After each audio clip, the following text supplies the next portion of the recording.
Josh Green here for Tungsten Tales. Delighted today to be joined by Mr. Mickey Mansell. Mickey, how are you doing today? You well? All right, Josh. Yeah, very good. Thanks. Good to hear. Good to hear. Look, it's a big time of the year in the world of darts. Grand Slam of Darts next week. Players' Championship finals all rolling into the world. It's a really important time for you to earn those extra ranking points. But look, the Grand Slam was so good to you last year, but unfortunately not in Wolverhampton this year, Mickey. No, unfortunately not. I felt very confident and comfortable. You know what I mean. But Mike the Decker played very well.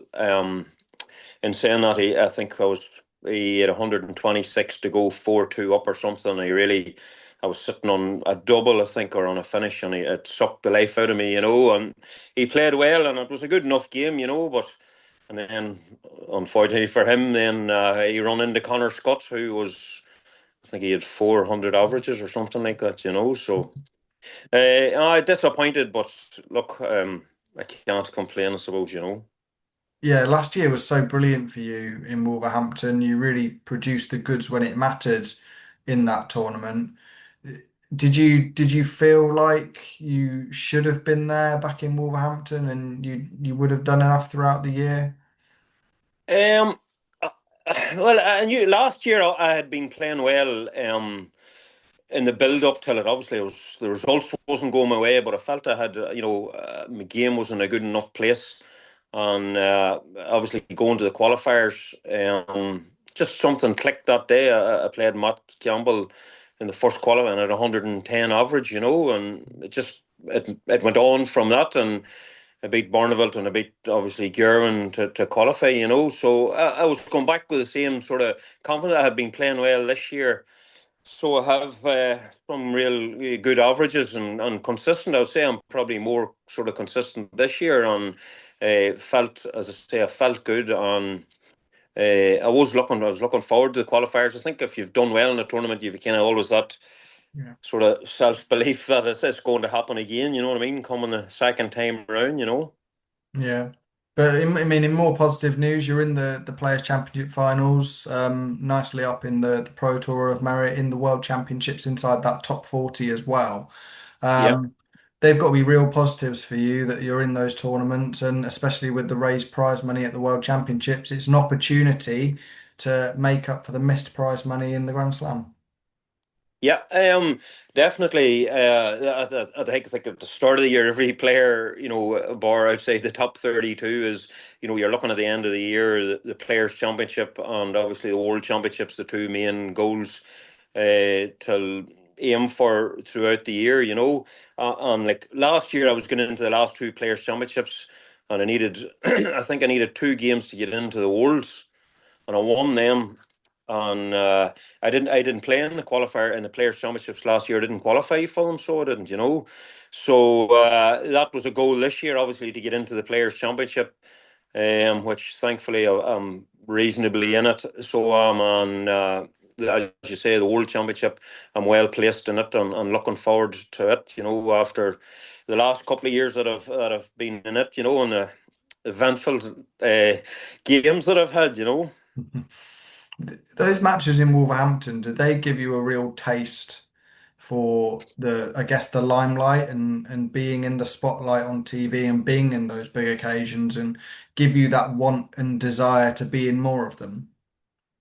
Yeah, it was great. I think the unique thing about the Grand Slam, and it probably benefits, probably, well, obviously, I felt anyway, whenever you qualify for a TV event, and I say probably the players down the rankings a wee bit don't get that many opportunities so to play on TV. So obviously there's a bit of nerves, a bit of tension.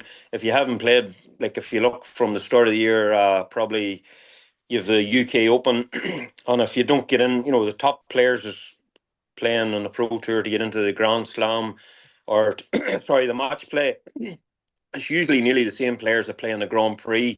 So to get onto a TV event, there's such a gap in the year from the UK Open till say a players championship in Minehead at the end of the year. You're playing 6 months, 7 months of the year with no TV events.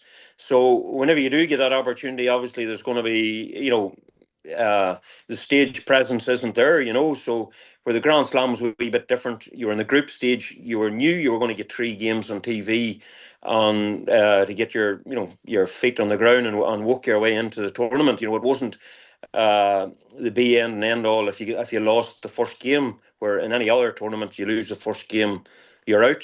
So you got the Grand Slam gives you sort of the opportunity to find your feet, and obviously if you win, and it has a building process from that, so that definitely helped. I do think for then going into um, the World Championships, I was confident and looking forward to playing on the stage again, Yeah.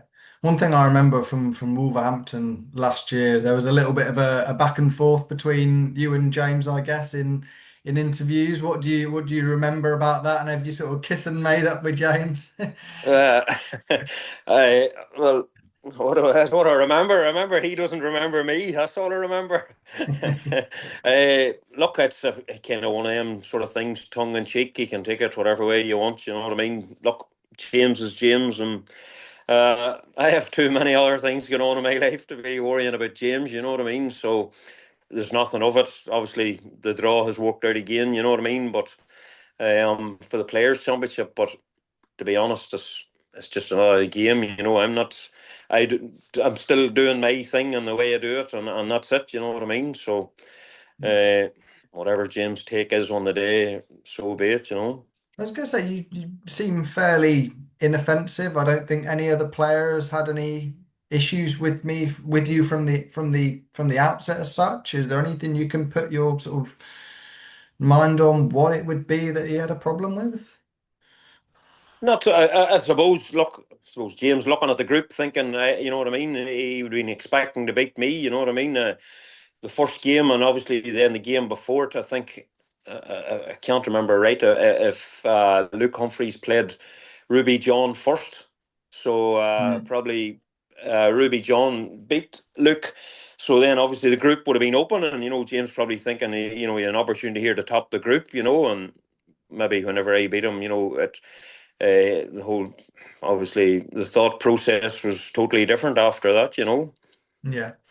Um, So as I say, there was not, I didn't think. Look, James, he keeps telling everybody how long he's playing darts, and you know what I mean. He's played against everybody, so like, I think he has played. If you look at Dennis Priestley, there's been plenty of more methodical players than me, Justin Pape. You know what I mean, and have all very a lot more success than me, and James have played them weight all too, and a lot more. You know what I mean.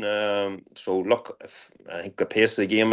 You can't play the game to suit your opponent. You have to play the game to suit yourself. And as I say, Phil Taylor won the World Championship 16 times, and I don't ever remember him saying this player was too fast or that player was too. He just beat whoever was in front of him and moved on. You know what I mean. So I think sometimes boys can use it as a kind of an excuse, you know what I mean? But I don't really read much into it because, as I say, look, I would like to be like a Gary Anderson, stand up there and throw 180s for fun and make it look easy. But that's just not how it is for me. You know what I mean? There's a lot more to my technique and the thought process that goes into it. I've tried to change. You know what I mean? Change and speed up a wee bit, but it just doesn't work. And as I say, I need to do what's right for me and not for an opponent. Absolutely. Look, 15 years on the tour for yourself in January. Yeah. Can you believe it's been quite that long?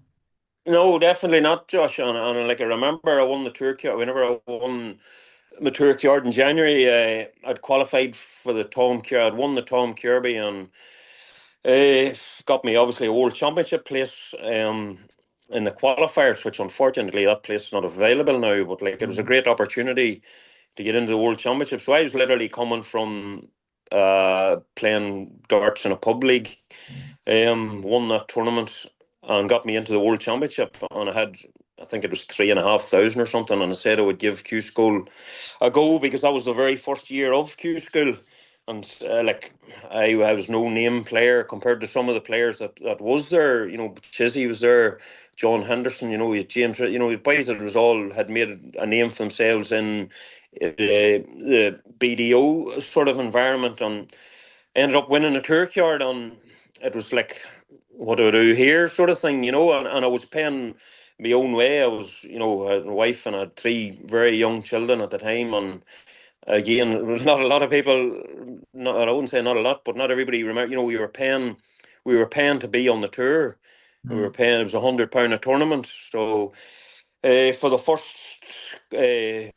6 or 7 years, I was financing myself, a family at home, and well, the first year, as I say, go back to whenever I won the Turk yard, I was paying each tournament in advance, and I wasn't sure even where I would see till July or August, because there was no guarantees. I was winning money till to move it on to the next tournament. I had no backing, I had no financial sort of support from anybody, so I literally was winning money to go to the next tournament, and that was the knock-on effect. And looking back at it, it wasn't the ideal way to be approaching a professional environment. You know what I mean? Because there was an awful stress. There was an awful lot of things going on at home. You know what I mean? Because I was putting all my eggs in the basket and going over to England to play against the best players. And trying to win money to go to the next tournament, So I have to say, it's boys now talk about how hard it is, and like players now,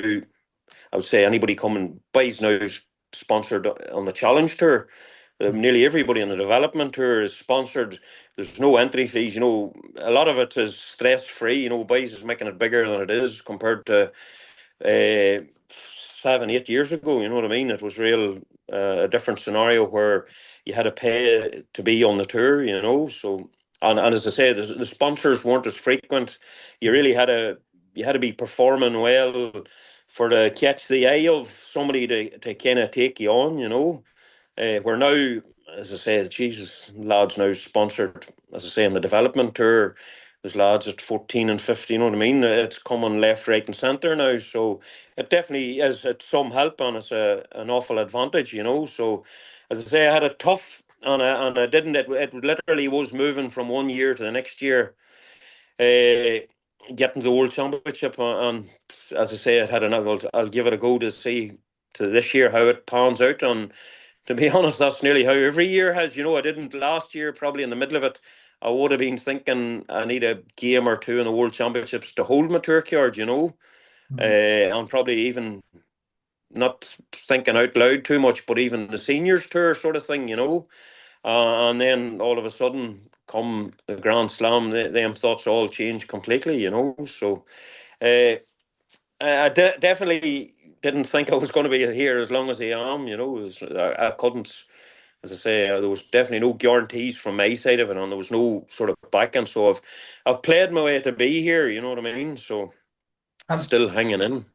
and there's so many players in that time that have come and gone, and even in recent years, the likes of Simon Whitlock has now dropped Yep. off the tour. He was a top 10 player. Adrian Yep. Lewis, a two-time world champion. But so many more that have been up there in Yeah. the top 16 have dropped off the tour, and you have Yeah, remained. as I say, I looked at the players that I kind of was there before me, and funny enough, I was just talking to one of the lad today at work, and he was asking me about it, and that's why it's in my head. Like the players that was on the tour, that's the same age as me, Mm, and was recognised professionals. I didn't come onto the tour till I was 38. So I didn't. And one of the things was, I was just, as I say, I was talking, like Wayne Mordell quit at 30th. Wayne Mordell quit at, you know what I mean, in 2011. And he was the same age as me. He's the same age. I think he's like 3 weeks older than me. So I have had a career sort of after where Wayne's career was, and Colin Lloyd is the same. Colin's the same age as me. Simon's in around that. You've Mervyn. I'm looking at the kind of the Kevin Painter's been there. yeah.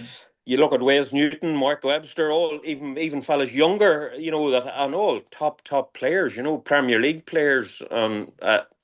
It is strange how I suppose I have hung in on, as I say, you just don't know how somebody else's career is going to go, or you look at it and think, how does it work? Whenever you do see people that is at the pinnacle of the sport, and how quick and sometimes dramatic the fall is for them. So is having said all that, is that hunger to be a winner still there for yourself to go and achieve new things within the PDC? Yeah, I think. Look, if I wasn't playing in the PDC, Josh, I'd be at home here in Ireland and I'd be going around playing dart tournaments. You know what I mean? Because the Mm. whole thing is about winning, and obviously now money's a big thing with it. You know what I mean? So, um, you want to compete against the best, and to see how good you are, or how good you know what I mean, how good you can actually get. And you have to be in the PDC to know how good you are, or to find out how good. You could step away on ground and chase money elsewhere, but you know you're not really the best. You're not competing against the best. And I think that's a big thing to know, that you're able to compete against the best. And look, I think whenever you've won a tournament, and the way the pro tours and that work, and I suppose even from last year in the Grand Slam, like uh, it only takes that one day and everything can change. You know what I mean? It's and I know in pro tours, like, and I've seen so many boys, and not one day changes everything for them. Whenever they get a run in the pro tour, the draw opens up, or they find the bit of form they're looking for.